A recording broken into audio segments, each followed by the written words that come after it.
are back on Laptech's channel talking about folding 12-gauge single-shot guns.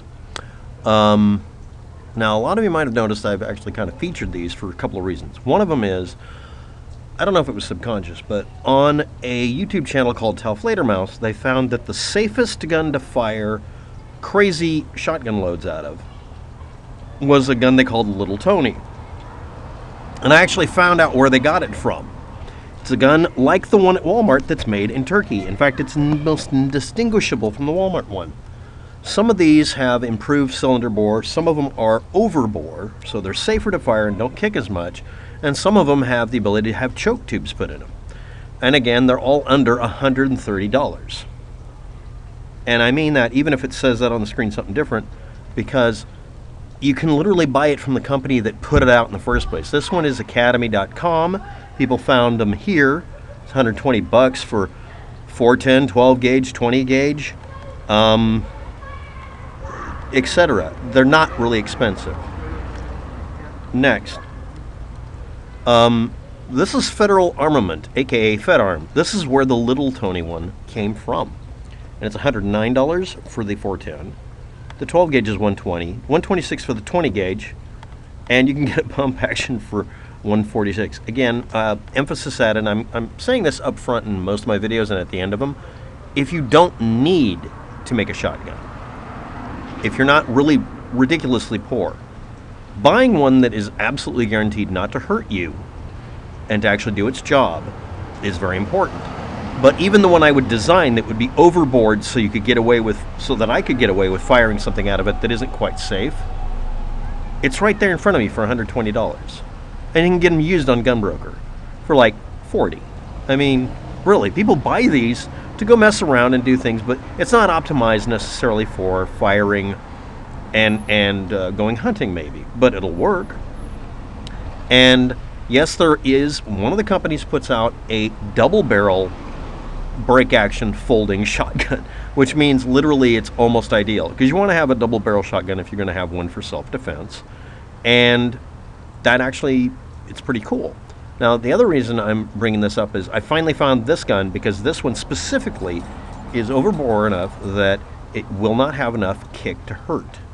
And again, you can put barrel inserts on it. You could put in what are called clay pigeon tubes, and you can either get choke tubes for it or get it reamed to take a choke tube and turn it into a really fantastic weapon. And you can get subcaliber adapters or just mill a barrel to fit down into it so that you can fire through it using it as a receiver and mechanism to hold a different barrel for a different caliber. But again, you know, at these numbers, it's kind of silly to do those things. So let's talk about this. Yeah, this is what I was looking for. I typed in pipe hinge, and I was looking for exactly what you're seeing here, and also I found another one. So let's enhance. So you might have noticed Dawn Marine.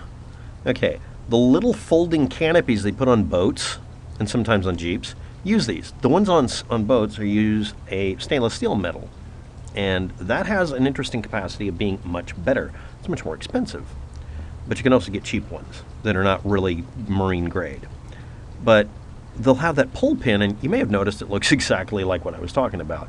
And yeah, you could literally, this is the beginning point of, oh, so many search engine activities. Now, of course, the hinge positions aren't ideal. The hinge metal from here on both sides should be on the inside or the outside.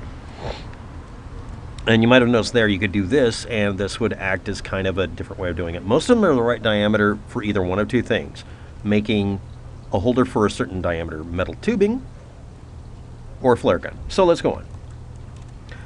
And there's the abutting one that has a much better pin.